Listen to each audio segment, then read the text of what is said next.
الحمد لله رب العالمين نحمده ونستعينه ونستغفره ونؤمن به ونتوكل عليه ونعوذ بالله من شرور أنفسنا ومن سيئات أعمالنا من يهده الله فلا مضل له ومن يضلل فلا هادي له ونشهد أن لا إله إلا الله وحده لا شريك له ونشهد أن سيدنا نبينا مولانا محمدا عبده ورسوله أرسله بالحق بشيرا ونذيرا وداعيا إلى الله بإذنه وسراجا منيرا أما بعد فقد قال الله تعالى في القرآن العظيم والفرقان المجيد أعوذ بالله من الشيطان الرجيم بسم الله الرحمن الرحيم ظهر الفساد في البر والبحر بما كسبت أيدي الناس صدق الله العظيم. எல்லா புகழும் அல்லாஹ் ஜல்ல ஷானஹு தஆலா ஒருவனுக்கே உரித்தாகட்டுமாக. கண்மணி நாயகம் ஸல்லல்லாஹு அலைஹி வஸல்லம் அவர்களின் மீதும் அவர்களின் வழிவந்த சஹாபாக்கள், தாபியீன்கள், தபஅ தாபியீன்கள், ஷுஹதாக்கள், சாலிஹீன்கள், நல்லோர்கள் நம் அனைவரின் மீதும் அல்லாஹ்வின் அன்பும் அருளும் கருணையும் என்றும் நிறைவாக உண்டாகட்டுமாக. ஆமீன். அல்லாஹ் ஜல்ல ஷானஹு தஆலா மனித படைப்பின் ஆரம்பமாக இருக்கின்ற ஹஜ்ரத் ஆதம் அலைஹிஸ்ஸலாம் அவர்களுக்கு அல்லாஹ் கியாமத் நாள் வரை வரக்கூடிய எல்லா பொருட்களை பற்றிய அறிவு ஞானத்தை கற்றுக் கொடுத்தார். வஅல்லம ஆதமல் அஸ்மாஅ குல்லஹா என்று அல்லாஹ் திருக்குர்ஆனில் குறிப்பிடுகிறான். ஆதம் அலைஹிஸ்ஸலாம் அவர்களுக்கு எல்லா பொருட்களை பற்றிய பெயர்கள், அதனுடைய செய்திகளை எல்லாம் நாம் கற்றுக் கொடுத்தோம் என்று அல்லாஹ் திருக்குர்ஆனில் குறிப்பிடுகிறான். ஆதம் அலைஹிஸ்ஸலாம் அவர்களுக்கு எல்லா பொருள்களை பற்றிய அறிவு ஞானம் கொடுக்கப்பட்டிருப்பதனுடைய விளைவால்தான் இன்றைக்கு மனிதர்கள் புதிய புதிய படைப்புகளை, புதிய புதிய பொருட்களை கண்டுபிடித்துக் கொண்டிருக்கிறார்கள். இன்றைக்கு ஆதம் அலைஹிஸ்ஸலாமுடைய காலத்தில் இருந்த பொருள்களினுடைய உலகத்தினுடைய வாழ்வியல் முறை என்பது வேறு. ஆனால் இன்றைக்கு இருக்கக்கூடிய நம்மளுடைய நடைமுறைகள், பொருட்கள், இதனுடைய வாழ்வியல் முறை என்பது முற்றிலும் மாறுபட்டு போயிருக்கிறது. காரணம், உலகத்தில் ஏற்பட்டிருக்கக்கூடிய பொருட்களினுடைய மாற்றங்கள் மனிதன் தனக்கு தேவையான சில அசௌகரியமான சில செயல்களை கூட சௌகரியங்களாக மாற்றிக்கொண்டான். இலகுவாக எப்படி உருவாக்க முடியும் என்பதை கண்டறிந்து அவைகளை நாளடைவில் தோதுவாக உருவாக்கி கொண்டான். நாம் புரிவதற்காக வேண்டி சொல்ல வேண்டும் என்றால், ஆரம்ப நிலையில் நாட்டினுடைய மன்னர்கள் இன்னொரு நாட்டிற்கு தகவல்களை சொல்ல வேண்டும் என்றால் பறவைகளை தங்களினுடைய தூதுவர்களாக பயன்படுத்தினார்கள். தன்னுடைய செய்திகளை இன்னொரு நாட்டுக்கு சொல்வதற்கு பயன்படுத்தினார்கள். அது கொஞ்சம் கொஞ்சமாக மாறி தபாலினுடைய முறைக்கு வந்தது. இன்றைக்கு அது முற்றிலும் மாறி போய் இன்றைக்கு குறுஞ்செய்திகளாக, மெசேஜ்களாக இன்றைக்கு வந்து நிற்கிறது. இது போன்றுதான் எல்லா பொருட்களினுடைய மாற்றங்களும் முற்றிலுமாக இன்றைக்கு மாறி போயிருக்கிறது. இப்படி மனிதன் ஏராளமான பொருள்களை கண்டுபிடித்திருக்கிறான், ஏராளமான நவீனமான சாதனங்களை கண்டுபிடித்திருக்கிறான். அவைகளில் பெரும்பாலானவை, ஏன் எல்லாமே நமக்கு ஏதோ ஒரு விதத்தில் பலன் தரக்கூடிய பிரயோஜனத்தை தருகிறது என்று நாம் சொன்னாலும் ஒரு சில ஆபத்துகள், விபத்துகள் அதன் மூலம் இருக்கிறது என்பதை நாம் மறுக்க முடியாது. மனிதனால் கண்டறியப்பட்ட எல்லா நவீன பொருள்களும் நமக்கு பல்வேறு பலன்களை, பிரயோஜனங்களை தந்து கொண்டிருக்கிறது. பல்வேறு விதமான தொலைதூரங்களை எல்லாம் நமக்கு இலகுவாக ஆக்கியிருக்கிறது என்று ஒரு புறம் நாம் ஏற்றுக்கொண்டாலும், இன்னொரு புறத்தில் அவைகள் மூலமாக மனிதன் சில தொல்லைகளை, சில ஆபத்துகளை, சில சிரமங்களை சந்திக்கிறான் என்பதையும் நாம் மறுக்க முடியாது. இன்றைக்கு நவீன விஞ்ஞானத்தினுடைய செல்ல பிள்ளையாக எதை சொல்லப்படுகிறது என்றால், நம் எல்லோரினுடைய கைகளிலும் இருக்கக்கூடிய செல்போன்களை சொல்லுகிறார்கள். நவீன கண்டுபிடிப்பினுடைய செல்ல பிள்ளை. உலகத்தில் இருக்கக்கூடிய எந்த ஒரு நவீன சாதனங்களும் ஆக்கிரமிக்க முடியாத இடத்தை இன்றைக்கு செல்போன் ஆக்கிரமித்திருக்கிறது. மற்ற எந்த பொருள்களும் இல்லாமல் மனிதனால் வாழ முடியும் என்கிற அளவிற்கு மனிதன் இருக்கிறான். ஆனால் செல்போனுடைய பயன்பாடு இல்லாமல் இன்றைக்கு வாழவே முடியாது என்கிற அளவிற்கு மனிதனோடு ஒட்டி பிறந்த ஒரு குழந்தையை போன்று இன்றைக்கு செல்போன் மாறி நிற்கிறது. மனிதனுடைய இன்னொரு உறுப்பாகவே மாறி நிற்கிறது செல்போன். அது இல்லாத ஒரு இடத்தில் அவன் செல்வது இல்லை. வீட்டை விட்டு வெளியிலே புறப்படுவதாக இருந்தால் முதலில் அவன் எடுத்துக்கொள்வது செல்போனை எடுக்கிறான். அதற்கு பிறகுதான் வண்டியினுடைய சாவியை கூட தேடுகிறான்.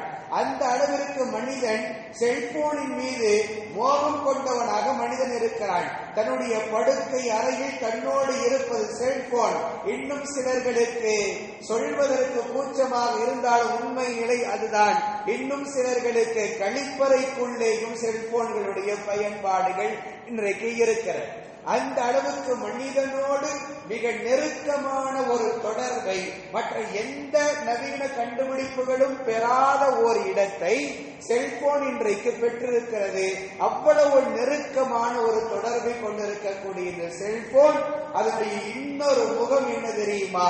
பல்வேறு விதமான ஆபத்துகள், பல்வேறு விதமான விபத்துகள் மனிதர்களுக்கு ஏற்படுத்துவதில் முதன்மை பங்கு வகிப்பது இன்றைக்கு செல்போன் தான். மனிதனுக்கு பல்வேறு விதமான பிரச்சனைகளை, பல்வேறு விதமான தொல்லைகளை ஏற்படுத்தி தருவதும் இன்றைக்கு செல்போன் தான். குடும்பங்களில் நடக்கக்கூடிய பல்வேறு பிரச்சனைகளை யோசித்து பாருங்கள். அண்ணன் தம்பியின் பிரச்சனையிலே இருந்து தாய் தந்தையினுடைய பிரச்சனைகள் வரை, அதே சமயம் கணவன் மனைவியுடைய பிரச்சனைகள், சகோதர சகோதரிகளின் பிரச்சனைகள், எல்லாவற்றுக்குமான ஆணிவேராக இருப்பது செல்போனினுடைய பயன்பாடு. அதனால் ஏற்பட்ட சில காரணங்களால் தான் இன்றைக்கு பல்வேறு விதமான குடும்ப பிரச்சனைகளும் உருவாகி கொண்டிருக்கிறது. அல்லாஹ் திருக்குர்ஆனில் மிக அழுத்தமாகவே சொல்லுவான், லஹரல் ஃபஸாது ஃபில் பர்ரி வல் பஹ்ரி பிமா கஸபத் ஐதின் நாஸ். அல்லாஹ் சொல்லக்கூடிய வார்த்தை, தரையிலும் கடலிலும் மனிதர்களுக்கு குழப்பங்கள் ஏற்படுகிறது என்றால் அது அவன் தன்னுடைய கரங்களால் சம்பாதித்துக் கொண்டவை என்று அல்லாஹ் சொல்லுகிறான். அவனுடைய வாழ்க்கையில ஒரு குழப்பம் ஏற்படுகிறது என்றால், மனிதனுடைய வாழ்க்கையில் ஒரு குழப்பம், ஒரு பிரச்சனை உருவாகிறது என்றால் அந்த பிரச்சனை எதனால் உருவாகிறது என்பதற்கான காரணத்தை அல்லாஹ் சொல்லும் பொழுது அது அவனுடைய கரங்களால் சம்பாதித்துக் கொண்டவை, அது அவனே தேடிக்கொண்டவை என்று அல்லாஹ் சொல்லுகிறான். மனிதர்களுக்கு ஏற்படக்கூடிய அத்தனை விதமான குழப்பங்களுக்கும் காரணமாக இவனுடைய செயல்தான் காரணம் என்பதை குர்ஆன் சொல்லுகிறது. இன்றைக்கு நாம் சொல்ல வேண்டும் என்றால், மனிதனுடைய பல்வேறு விதமான குழப்பங்கள், பல்வேறு விதமான பிரச்சனைகளுக்குமான ஆணி வேராக இருப்பது நாம் பயன்படுத்தக்கூடிய செல்போன் தான் இன்றைக்கு மிக ஆணி வேராக இருந்து கொண்டிருக்கிறது. பல்வேறு விதமான குழப்பங்களையும் பிரச்சனைகளையும் இன்றைக்கு ஏற்படுத்தி கொண்டிருக்கிறது. ரசூலுல்லாஹி ஸல்லல்லாஹு அலைஹி வஸல்லம் அவர்கள் ஹதீஸில் மதுவை பற்றி சொல்லும் பொழுது அல் ஹம்ரு உம்முல் கபாயிஸ் என்று சொன்னார்கள். மது, சாராயம் பாவங்களினுடைய பிறப்பிடம் என்று சொன்னார்கள். அதுதான் எல்லா பாவங்களுக்குமான ஆணிவேர் என்று சொன்னார்கள். ஒரு மனிதன் மதுவை குடித்து விட்டான் என்றால் அவன் அதற்கு பிறகு எந்த ஒரு பாவத்தையும் துணிச்சலோடு செய்வான், குற்ற உணர்ச்சிகளை இல்லாமல் செய்வான் என்பதனால் மதுவை ரசூலுல்லாஹ் பாவங்களுடைய துவக்கம், பாவங்களுடைய பிறப்பிடம் என்று ரசூல் ஸல்லல்லாஹு அலைஹி வஸல்லம் அவர்கள் மதுவை சொன்னார்கள். இன்றைய காலத்தில் நாம் ஒன்றை அதுபோன்று சொல்லுவதாக இருந்தால், ஒரு புறம் மது, இன்னொரு புறம் செல்போனை தனம் சொல்ல வேண்டும். பாவங்கள் அனைத்திற்குமான துவக்கம் அதுதான். ஒரு மனிதனை சீரழிக்க வேண்டும் என்றால், நம்முடைய பிள்ளைகளை அவர்களுடைய வழிகள் தவற செய்ய வேண்டும் என்றால், அவர்களை சீரழிக்க வேண்டும் என்றால், மற்ற எந்த கெட்ட நண்பர்களுடைய பழக்கங்கள் இன்றைக்கு தேவையில்லை. இன்றைக்கு செல்போனுடைய பயன்பாடு போதும். இன்றைக்கு ஒரு குழந்தைகள் வாலிபத்தில் இருக்கக்கூடிய ஒரு ஆணோ பெண் குழந்தைகளோ அவர்களுடைய வாழ்க்கையினுடைய சீரழிவுக்கான அடிப்படை காரணமாக நிற்பது செல்போன் தான். ஒரு காலத்துல இருந்தது கெட்ட மனிதர்களுடைய, கெட்ட நண்பர்களுடைய சவகாசங்கள் ஒரு காலத்துல பேசப்பட்டு, அவன் கூட சேராதரா, சேர்ந்த நேரத்தை கெட்டு போயிட்டு அவன் கூட போய் சேர்ந்து இருக்கிற என்றெல்லாம் சொல்லி பெற்றோர்கள் திட்டுவாங்க. அது ஒரு காலம். ஆனா இன்றைக்கு அப்படியெல்லாம் இல்லை. இன்றைக்கு கெட்டு போவது பிள்ளைகளுடைய, வாலிபர்களினுடைய, அது ஆண் பிள்ளையோ பெண் பிள்ளையோ, அவர்களுடைய வாழ்க்கையினுடைய சீரழிவுக்கான முதல் ஆணிவேராய், முதல் துவக்கமாய் இருப்பது அவர்கள் பயன்படுத்தக்கூடிய செல்போன்களுடைய பயன்பாடுதான். ஒரு புறம் இது நிறைய நன்மைகளை நமக்கு தருகிறது என்று நாம் பேசினாலும், இன்னொரு புறம் அதன் மூலமாக ஏற்படக்கூடிய தீங்குகளை நாம் கவனம் கொள்வதற்கு மறந்து விடுகிறோம். பல்வேறு விதமான ஆபத்துகள் உண்டு, பல்வேறு விதமான பிரச்சனைகள் உண்டு. சொல்ல முடியாத அசிங்கங்கள் இங்கு கொட்டி கிடக்கிறது. சொல்ல முடியாத, பார்க்க முடியாத, கேட்க முடியாத பல்வேறு விதமான மோசமான அத்தனை தகவல்களும் அத்தனை செய்திகளும் செல்போனுக்குள் உள்ளே அடக்கம். இதை யாரும் மறுக்க முடியாது. அத்தனை செய்திகளும் கொட்டி கிடக்கிறது. அப்படிப்பட்ட ஒன்றை நம்முடைய பிள்ளைகளிடத்திலே, பருவத்தின் வயதை அடைந்த ஒரு ஆண் பெண் பிள்ளைகளிடத்திலே கையிலே கொடுத்து விடுகிறோம். அவர்களை கொடுத்து விட்டு அவர்களை கண்காணிக்க, அவர்களை கவனிக்க நாம் தவறி விடுகிறோம் என்றால், இது பெற்றோர்களாக இருக்கக்கூடிய நாம் நம்மை நாமே ஏமாற்றிக் கொள்ளக்கூடிய மிக முக்கியமான ஒரு செயல். அதை ஒரு பொழுதும் செய்யக்கூடாது. இன்றைக்கு ஒரு புறம் கடுமையான தேவை என்பதை நாம் ஒத்துக்கொண்டாலும், இன்னொரு புறம் நம்முடைய பிள்ளைகளை பாதுகாக்க வேண்டிய கடமை நிச்சயமாக நமக்கு உண்டு. அப்படியெல்லாம் விட்டுட்டு போயிட முடியாது. அவர்களை கண்காணிக்காமல் இருக்க முடியாது. இன்றைக்கு யாரும், எந்த பெற்றோரும் என் பிள்ளை ஒழுக்கம் என்கிற உத்தரவாதத்தை கொடுக்க முடியாது. அப்படி கொடுத்தால் அதை ஏற்றுக்கொள்வதற்கு இன்னொரு மனிதன் தயாராக இல்லை. அவர்கள் வாழ்ந்து அவர்கள் நிரூபிக்கும் பொழுது மட்டும்தான் நம்முடைய பிள்ளைகள் நமக்கு ஒழுக்கமாக வாழ்ந்திருக்கிறார்கள், நமக்கால் நல்ல பெயரை பெற்று தந்திருக்கிறார்கள் என்கிற உத்தரவாதத்தை வாழ்க்கையின் கடைசியில் தான் நாம் சொல்ல முடியுமே தவிர, வாழ்க்கையின் துவக்கத்தில் என் பிள்ளைகளுக்கான ஒழுக்கவியலுக்கான உத்தரவாதத்தை நாம் தரவே முடியாது. அப்படிப்பட்ட கடுமையான நெருக்கடியில் பெற்றோர்கள் இருக்கிறார்கள். இதுதான் யதார்த்தம். இன்றைக்கு நம்முடைய பிள்ளைகளுக்கு, அவர்களுக்கு முதல்ல தேவை என்று வந்தால் மட்டும்தான் செல்போனை வாங்கி கொடுக்கணும். தேவை இல்லைன்னா கொடுக்க கூடாது, முதல் செய்தி. இரண்டாவது, அப்படி அவர்களுக்கு நாம் தேவை, வேறு வழி இல்லை என்று நாம் அதை வாங்கி கொடுக்கிறோம் என்றால், முதலில் அதனுடைய ஆபத்துகள் என்ன என்பதை நம்முடைய பிள்ளைகளுக்கு நம்ம சொல்லிக் கொடுக்கணும். நம்முடைய பிள்ளைகளுக்கு நம்ம சொல்றோம் இல்லையா, குழந்தையாக இருக்கும் பொழுது அடுப்பு எரிஞ்சிட்டு இருக்குன்னா போய் கையை விட்டுருவோமா, பேசாம இருப்போமா? குழந்தைகள் தவழ்ந்து கொண்டு போவார்கள். போகும் பொழுது குழந்தை அறியாமல் ஒரு நெருப்பு எரிந்து கொண்டு இருக்கிறது என்றால், அதை தொடுவதற்கு நாம் அந்த குழந்தை நோக்கி செல்லும் பொழுது சாதாரணமாக இருந்து விடுவோமா? உடனடியாக போய் அதை நாம் தடுப்போம். விவரமறியாத குழந்தை கையில கத்தியை எடுப்பதை நாம் என்ன செய்வோம்? உடனடியாக புடுங்கிடுவோம். ஏன்னா அதை எப்படி பயன்படுத்த வேண்டும் என்பது அவனுக்கு தெரியாது. கத்தி என்பது மோசமான ஒரு பொருள் அல்ல. ஆனால் அதை பயன்படுத்தக்கூடிய முறை அந்த குழந்தைக்கு தெரியாது என்பதனால் தான் நாம் உடனடியாக கத்தியை நாம் பிடுங்கிக் கொடுக்கிறோம். அதே போன்று தான் இன்றைக்கு செல்போன்கள் ஒரு புறம் அது நமக்கு பல்வேறு விதமான நன்மைகளை தந்தாலும் அவர்களுக்கு அதில் இருக்கக்கூடிய ஆபத்துகளை புரிய வைக்காமல் அதை நாம் கையில கொடுப்பது மிக பெரும் ஆபத்து நமக்குத்தான். அதுல இருக்கக்கூடிய ஆபத்துகளை அவர்களுக்கு சொல்லிக் கொடுக்கணும். சில மோசமான தகவல்கள், சில மோசமான செய்திகள் அதை நோக்கி வரும் பொழுதெல்லாம் உனக்கு என்ன பக்குவம் அங்கு இருக்க வேண்டும் என்றால் அதை பார்க்காமல் நகர்ந்து செல்லக்கூடிய பக்குவம் உனக்கு மன ரீதியாக இருக்கும். தவிர்க்க முடியாது. மிக மோசமான பல்வேறு விதமான செய்திகள், பல்வேறு விதமான காட்சிகள் ஏராளமாக செல்போன்களுக்குள்ள கொட்டி கிடக்கிறது. அதை நம்மளால தடுக்க முடியாது. ஆனால் அவைகள் வரும் பொழுது அவைகளை கடந்து செல்லக்கூடிய பக்குவத்தை மன ரீதியாக பிள்ளைகளுக்கு நாம் அந்த உணர்வை அவர்களுக்கு ஊட்டிவிட வேண்டும். திருக்குர்ஆன் சொல்லும், அல்லாஹ் சொல்லுகிறான், வல்லதீன ஹும் அனில் லஹ்வி முஅரிதுன். முஃமின்கள் அவர்கள் எப்படிப்பட்டவர்கள் என்றால் வீணானவைகள் அவர்களை நோக்கி வரும் பொழுது அதை அவர்கள் புறக்கணித்து விடுவார்கள். வீணான செய்திகள், வீணானவைகள் அவர்களை நோக்கி வரும் பொழுது, தேவையில்லாதவைகள் வரும் பொழுது அதை அவர்கள் புறக்கணித்து விடுவார்கள். அல்லாஹ் இன்னும் தெளிவாகவே சொல்லுகிறான், வல்லதீன லா யஷ்ஹதுன ஸூர வ இதா மர்ரு பில் லஹ்வி மர்ரு கிராம்.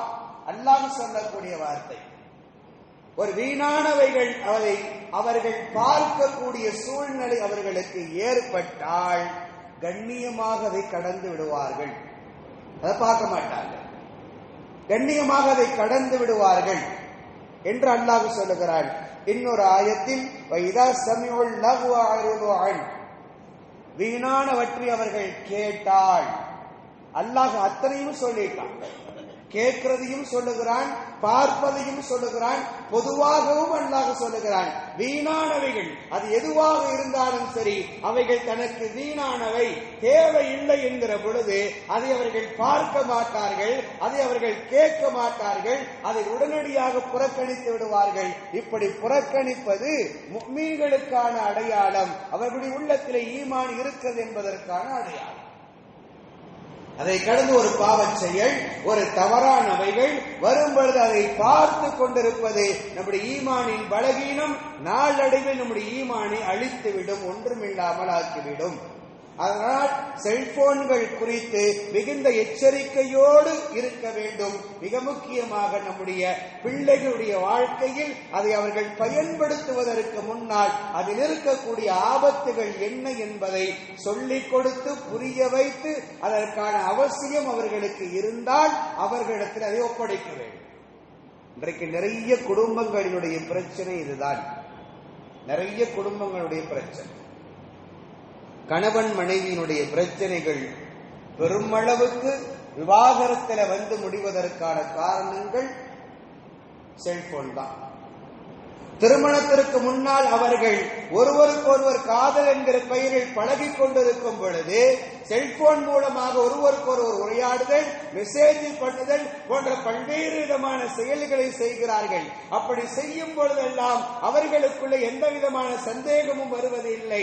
ஆனால் திருமணத்திற்கு பின்னால் இவன் வேறு இடத்திலே வேலை செய்கிறாள், இவள் வீட்டில் இருக்கிறாள், இவன் இங்கே இருந்து அவர்களுடைய வாட்ஸ்அப்புடைய தளத்திற்குள் உள்ளே சென்று பார்க்கிறாள். பார்க்கும் பொழுது அந்த பெண் ஆன்லைன்ல இருக்கிறாள் என்பதை அறிந்து கொள்ளும் பொழுது, தன்னோடு பேசாமல் இருக்கிறாள் என்பதை பார்க்கும் பொழுது அவனுக்குள் சந்தேகங்கள், அந்த சந்தேகங்கள் நாளுக்கு நாள் அதிகரிக்கிறது. முற்றி போய் எங்கு வந்து நிற்கிறது என்றால் ஒருவருக்கொருவர் ஒத்து போகாமல் விவாகரத்தில் வந்து நிற்கிறது.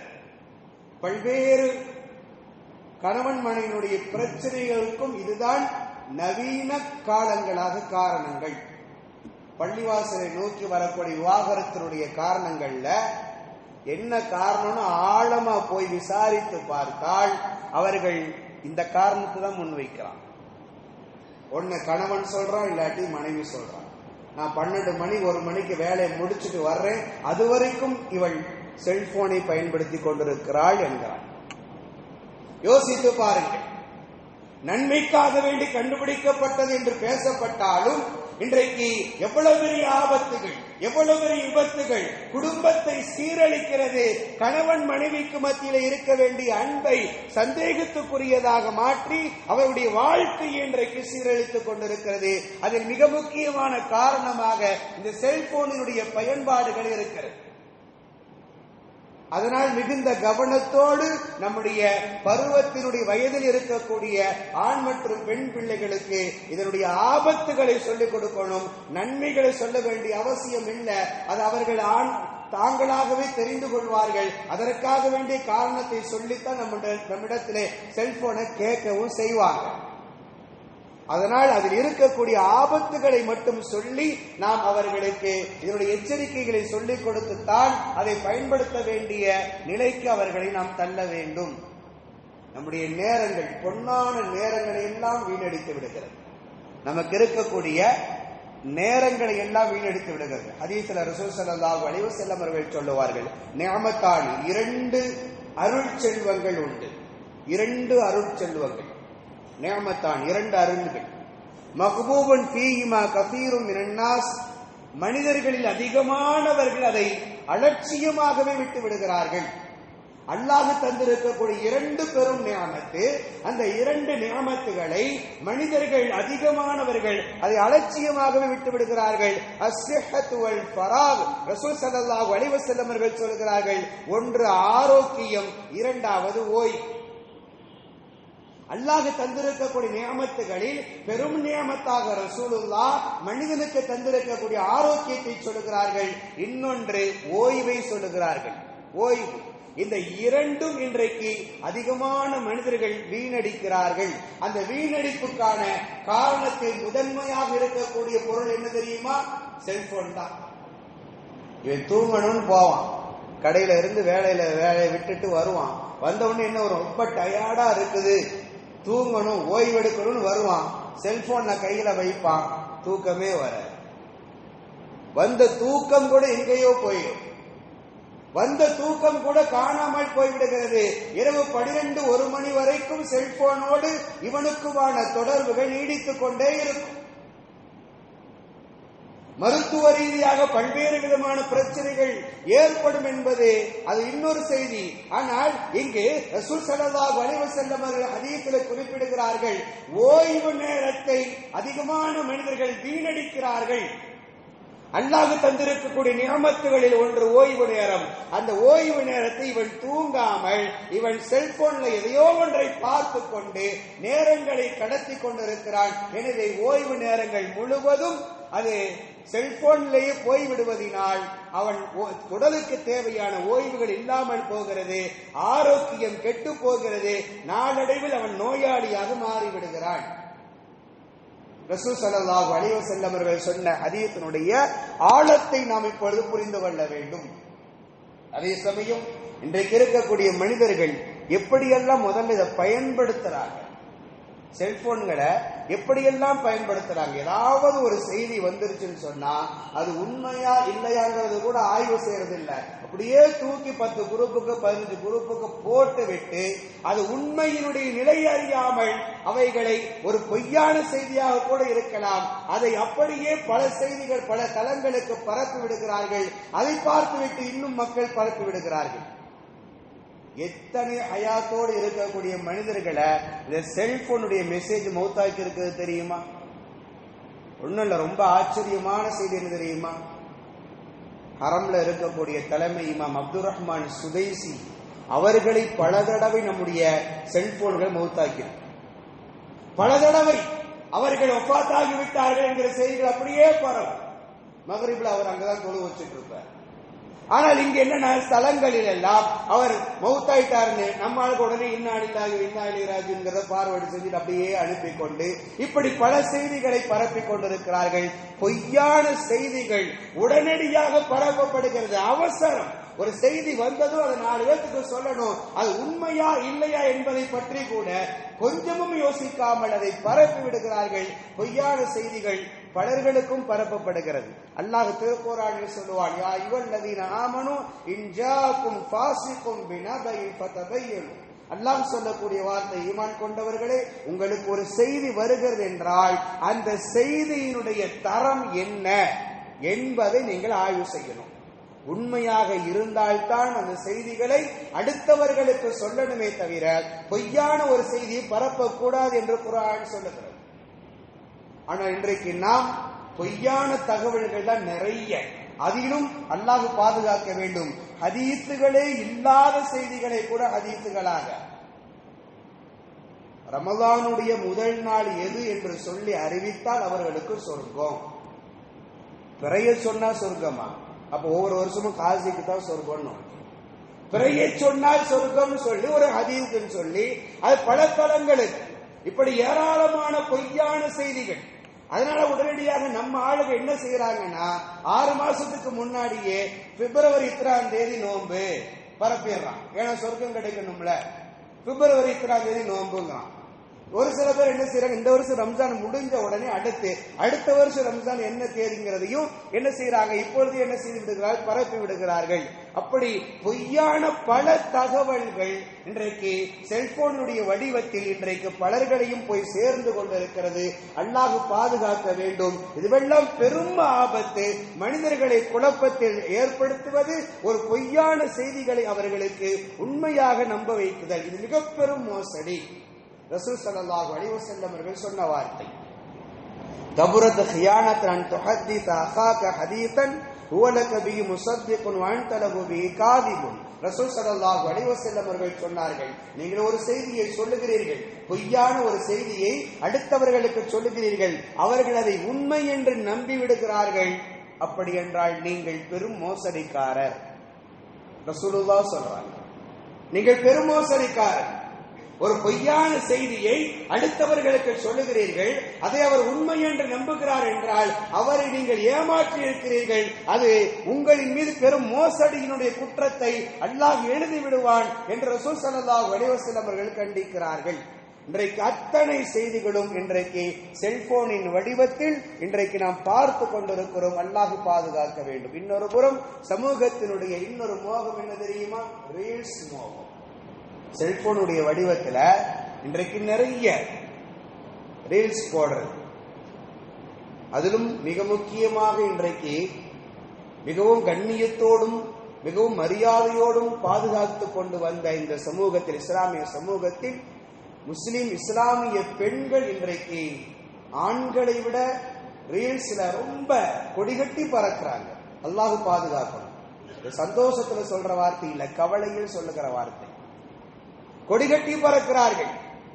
பர்தாவை அணிந்து கொண்டு மஃப்தாவோடு பல்வேறு விதமான சினிமா பாடல்களுக்கு தங்களை உடல்களை அசைத்து ஆடிக்கொண்டு அதை ரீல்ஸ் எடுத்து அதை சமூக வலைதளங்கள்ல போடுறாங்க. பேஸ்புக்லையும் யூடியூப்லையும் போடுறாங்க. சமீபங்களாக இன்றைக்கு அது பரவலாக அதிகரித்து கொண்டு வருகிறது. பெயர்கள் சொல்ல வேண்டாம், அது அவர்களுடைய கண்ணியம் என்பதனாலும் மட்டுமல்ல, நம் சமூகத்திற்கான ஒரு கண்ணியத்தை பாதுகாக்க வேண்டும் என்பதற்காக வேண்டி சொல்லுகிறேன். கடையநல்லூரை சார்ந்த ஒரு பெண் சமீபத்தில் நிறைய செய்திகள், ரீல்ஸ், மஃப்தாவோடு பர்தாவோடு சினிமாவுடைய பாடல்களுக்கு உடல்களை அசைத்து கொண்டு ஆடி அதை ரீல்ஸாக போட, நம்ம ஆளுகளை சும்மா இருக்கிறது இல்லை, ஏதாவது ஒரு கமெண்ட், ஏதாவது ஒரு கருத்துக்கள், தேவையில்லாம உனக்கு சொர்க்கமா உனக்கு நரகம் தான், தேவையில்லாத விமர்சனங்கள், பல்வேறு விதமாக அந்த பெண்ணை பல்வேறு விதமான டார்ச்சர்களுக்கு உள்ளாக்கி அந்த பெண் அதற்கு கொஞ்சமும் குற்ற உணர்ச்சி இல்லாமல் தன் ஊரில் நடக்கக்கூடிய சில தவறுகளை எடுத்து சொல்லி, கடையநல்லூர்ல என்னென்ன தப்பு நடக்குது, எப்படி எல்லாம் செய்யறாங்க, அந்த பெரியவருடைய குடும்பத்துல என்ன நடந்துச்சு, இந்த பெரியவருடைய குடும்பத்துல அந்த பெண் எப்படி இருந்தாங்க, இந்த பெண் எப்படி இருந்தாங்கன்னு சொல்லி ஒரு குடும்பம், ஒரு இஸ்லாமிய ஊரினுடைய சில தவறுகளை அதை பகிரங்கப்படுத்தி அசிங்கப்படுத்தி அந்த பெண் மீண்டும் ஒரு வீடியோ. எப்படி யோசித்து பாருங்கள். தான் செய்த தவறுகளுக்கு குற்ற உணர்ச்சி இல்லாமல் தான் செய்த தவறுகளை, தான் செய்யக்கூடிய குற்றத்தை நியாயப்படுத்தி, என் ஊரில் இருக்கக்கூடிய சிலர்கள் இப்படித்தான் இருக்கிறார்கள், சில பெண்கள் இப்படித்தான் இருக்கிறார்கள், சில ஆண்கள் இப்படித்தான் தவறு செய்கிறார்கள், அவர்களெல்லாம் நீங்க கேட்க முடியாதா? உங்களுக்கு கேட்கறதுக்கு அதிகாரம் இருக்கிறதா? தைரியம் இல்லையா? என்னை மட்டும் கேட்க வந்து விட்டீர்கள் என்று இந்த பெண் போட, இந்த பெண்ணுக்கு ஆதரவாக சில இந்துத்துவவாதிகள், சில RSS சிந்தனைவாதிகள் அந்த பெண்ணுக்கு ஆதரவாக, சகோதரி நீ வீடியோ போடு, நீ இன்னும் நல்லா டான்ஸ் ஆடு என்றெல்லாம் சொல்லி, சொல்ல முடியாத பல்வேறு விதமான வார்த்தைகளை எல்லாம் சொல்லி அந்த பெண்ணை மேலும் மேலும் உசுப்பேற்றி விடுகிறார்கள். இது சமீபத்தில் நடந்துச்சு. இன்னொரு பெண் கேரளாவை சார்ந்த, நம்முடைய சமூகம் சார்ந்தவர்கள் என்பதனால்தான் இங்கு அடையாளப்படுத்துகிறேன். ஷம்சிதா என்று சொல்லக்கூடிய ஒரு பெண், இதே ரீல்ஸினுடைய மோகம் சமீபத்தில் இதே 16ஆம் தேதி, ஜனவரியினுடைய 16ஆம் தேதி கோழிக்கோட்டில இருந்து கண்ணூருக்கு பஸ்ல போறாங்க. போகும் பொழுது ஒரு யதார்த்தமாக ஒரு ஆணுடைய உரசல் அங்கு நடக்கிறது. செய்திகள்ல, மீடியாக்கள்ல வந்த செய்தியத்தான் சொல்றோம். அதை தன்னிடத்திலே ஒரு ஆண் அப்படி தவறாக நடந்து கொண்டால் ஒரு பெண் என்ன செய்யணும்? உடனடியாக தடுக்கணும் அல்லது அவனை எதிர்கொள்ள வேண்டும். தனக்கு ஆதரவாக அங்கு குரல்களை கொடுத்து ஆதரவாளர்களை திரட்டி இருக்கணும். இது எல்லாம் செய்யாமல் அந்த பெண் என்ன செய்கிறாள் என்றால், தன்னுடைய செல்போனில் தன்னோடு மிக நெருக்கமாக இருக்கக்கூடிய ஒரு ஆணோடு சேர்ந்து அவள் வீடியோ எடுக்கிறாள். வீடியோ எடுத்து அதை பேஸ்புக்ல போடுறாங்க. ரீல்ஸாக அது வெளிவருகிறது. வெளிவருகிற பொழுது அவன் ஒரு இந்து மதத்தை சார்ந்த ஒரு ஆண். அவன் தான் யதார்த்தமாக, எனக்கு நடந்தது தெரியல, அது யதார்த்தமாக நடந்திருக்கும், நான் உண்மையில் அந்த எண்ணத்தோடு அந்த பெண்ணிடத்துல நீக்கிறேன்னு நிறைய காரணங்கள் அவன் தரப்பில இருந்து, இந்த பெண் போட்ட வீடியோவை பார்த்து பலர்களும் அந்த ஆணை பல்வேறு விதமான வார்த்தைகளை கொண்டு திட்டி பேச, அவன் அந்த கருத்துக்களை எல்லாம் பார்த்து கடுமையான மன உளைச்சலுக்கு ஆளாகி இறுதியில் அவன் தற்கொலையே செய்து கொண்டான். செய்து கொண்டதற்கு பின்னால், அதற்கு பிறகு அந்த குடும்பம் சார்ந்தவர்கள் காவல்துறையில புகார் அளிக்க, இறுதியில அந்த பெண் இப்பொழுது நேற்றைய தினம் கேரள காவல்துறையினால் கைது செய்யப்பட்டிருக்கிறாள். யோசித்து பாருங்கள், இதெல்லாம் தேவையா? நம் சமூகத்திற்கு இது தேவையா? நாம் எவ்வளவு தூரம் ஒரு பெண்ணை கண்ணியமாக, ஒரு பெண்ணை மிகுந்த பாதுகாப்போடு வளர்த்தெடுக்கிறோம், உருவாக்கி கொடுக்கிறோம். ஆனால் அப்படி இருக்கும் பொழுது சில பெண்களினுடைய ரீல்ஸ் மோகத்தினால், செல்போன் மீது இருக்கக்கூடிய மோகத்தினால் இவ்வளவு பெரிய தவறுகளை எல்லாம் மிக சாதாரணமாக செய்து கொண்டிருக்கிறார்கள். பிற சமூகம் சார்ந்தவர்கள் அப்படி இருக்கிறார்கள் என்றால் அது பற்றி நமக்கு தேவையில்லை, அது பற்றி நமக்கு கவலையும் இல்லை. ஆனால் நம் சமூகம் சார்ந்த பெண்கள் இப்படி இருக்கிறார்கள் என்பதுதான் மிகுந்த கவலை அளிக்கிறது. அதனால்தான் நாம் சொல்லுகிறோம், நாம் நம்முடைய செல்போன்களை, பயன்பாடுகளை நம்முடைய பிள்ளைகளுக்கு கொடுக்கும் பொழுது மிகுந்த கவனத்தோடு சொல்லிக் கொடுக்கணும். இதில் இருக்கக்கூடிய ஆபத்துகள் என்ன, இதில் இருக்கக்கூடிய டேஞ்சர்கள் என்ன, அதையெல்லாம் நீ உதறி தள்ள வேண்டும் என்பதை நம்முடைய பிள்ளைகளுக்கு சொல்லிக் கொடுக்கணும். தவறுகள் வரும் பொழுது அதை கடந்து செல்லக்கூடிய பக்குவம் இருந்தால்தான் ஒரு மனிதன் செல்போனை சரியான முறையில் பயன்படுத்துகிறான் என்ற அர்த்தம். அதை கடந்து செல்ல முடியாமல் இருக்கிறது என்றால் அல்லாஹ் பாதுகாக்க வேண்டும். எங்கோ ஒரு சமயத்தில் ஒரு ஆபத்து அந்த ஆணுக்கோ அந்த பெண்ணுக்கோ இருக்கிறது. மிகுந்த கவனம் கொள்ள வேண்டும். இது போன்ற ஆபத்தான அத்தனை தீமைகளில் இருந்தும் நம் சமூகத்தை, மிக முக்கியமாக வாலிப ஆண்கள், பெண்கள், அவர்களை மிகுந்த கவனத்தோடு நாம் கண்காணிக்க வேண்டும். கண்காணிப்பு மிக மிக அவசியம், மிக மிக முக்கியம். கண்காணிப்பு இல்லாமல் பிள்ளைகளை இன்றைக்கு வளர்க்கவே கூடாது. அப்படி வளர்க்கிறார்கள் என்றால் அது பிள்ளைகள் செய்யக்கூடிய பெற்றோர்கள் செய்யக்கூடிய மிக பெரும் தவறு. எங்கோ ஒரு இடத்தில் அந்த பிள்ளைகள், அது ஆணோ பெண்ணோ மாட்ட போறாங்க. அதனால் மிகுந்த கவனத்தோடு இருக்கணும். அதனால் தான் இன்றைக்கு உளவியல் மருத்துவர்கள் சொல்லுவார்கள், மிகுந்த கண்காணிக்க வேண்டும் என்பார்கள். ஒரு குழந்தைகள், வாலிபத்தில் இருக்கக்கூடிய குழந்தைகள் தனியாக அவர்கள் மொபைலை பயன்படுத்துறாங்கன்னு சொன்னா அவர்கள் தங்களுடைய லாக் கூட பெற்றோர்களுக்கு தெரியணும். அவர்கள் போன்ல போட்டிருக்கக்கூடிய லாக் தெரியணும். அவ்வப்பொழுது பெற்றோர்கள் பிள்ளைகளினுடைய மொபைல் போனை எடுத்து பயன்படுத்த வேண்டும். அவன் போன் பயன்படுத்த மாட்டேன் அல்லது என் பிள்ளை போன் நான் பயன்படுத்த மாட்டேன்னு சொல்லி விட்டு விடாதீர்கள், உதறி தள்ளாதீர்கள். ஆரம்பத்தில் இருந்தே சில சமயங்களில் சில நேரங்களில் தாய் தந்தையர்கள் நம்முடைய பிள்ளைகளுடைய மொபைல் போனை எடுத்து பயன்படுத்தும். பேசுறது, பார்க்கிறது எல்லாம் செய்யணும். ஆரம்பத்தில் இருந்து அதை கொண்டு வந்தோம் என்றால் பிள்ளைகள் ஒரு பொழுதும் தவறுகள் செய்ய மாட்டார்கள். காரணம், எங்க அம்மா பாப்பாங்க, எங்க அத்தா பாப்பார்கள். எனவே தவறுகளின் பக்கம் அவர்களுடைய சிந்தனைகள் செல்லாது. எனவே இது குறித்தும் நிறைய தகவல்கள் உண்டு. அல்லாஹ் பாதுகாக்க வேண்டும். ரசூல் ஸல்லல்லாஹு அலைஹி வஸல்லம் அவர்கள் சொன்ன ஒரு ஹதீஸ் நமக்கு தெளிவாக நினைவில் வைத்துக் கொள்ள வேண்டும்.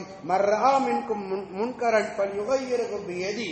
ரசூல் ஸல்லல்லாஹு அலைஹி வஸல்லம் அவர்கள் சொன்னார்கள், வெறுப்பான தவறான ஒரு செயல்களை பார்த்தால் உங்களால் கரத்தால் தடுக்க முடிந்தால் தடுங்கள், அல்லது நாவால் தடுக்க முடிந்தால் தடுங்கள். அப்படி இல்லை என்றால் அதை விட்டும் நீங்கள் கல்பால் அதிலிருந்து முற்றிலுமாக நீங்கள் உங்களை ஒதுங்கிக் கொள்ளுங்கள். பதாலிக அதாஃபுல் ஈமான், அதுதான் ஈமான் என்று சொன்னாங்க ரசூல் ஸல்லல்லாஹு அலைஹி வஸல்லம். எனவே அந்த ஈமானை பாதுகாப்பதற்குத்தான் நாம் இது குறித்த செய்திகளை சொல்லி இருக்கிறோம். செல்போன் சில மனிதர்களை ஈமானை விட்டும் தூரமாக ஆக்கி கொண்டிருக்கிறது. இஸ்லாத்தை கூட வசைப்பாடக்கூடிய அளவிற்கு ரீல்ஸினுடைய மோகத்திலே நம்முடைய பிள்ளைகளை கொண்டு போய் தள்ளி இருக்கிறது. அதிலிருந்து சமூகத்தை பாதுகாப்போம். அல்லாஹு தஆலா நம் அனைவரையும் இந்த செல்போனுடைய தீமைகளில் இருந்து அல்லாஹ் பாதுகாப்பானாக. மிக முக்கியமாக நம் சமூகத்தில் இருக்கக்கூடிய வாலிப ஆண்களையும் பெண்களையும் அல்லாஹ்வுடைய தீமைகளில் இருந்து முழுமையாக பாதுகாப்பானாக. ஆமீன். வ ஆகிரு தஅவானா அல்ஹம்துலில்லாஹி ரப்பில் ஆலமீன். அஸ்ஸலாமு அலைக்கும் வரஹ்மத்துல்லாஹி வபரகாத்துஹு.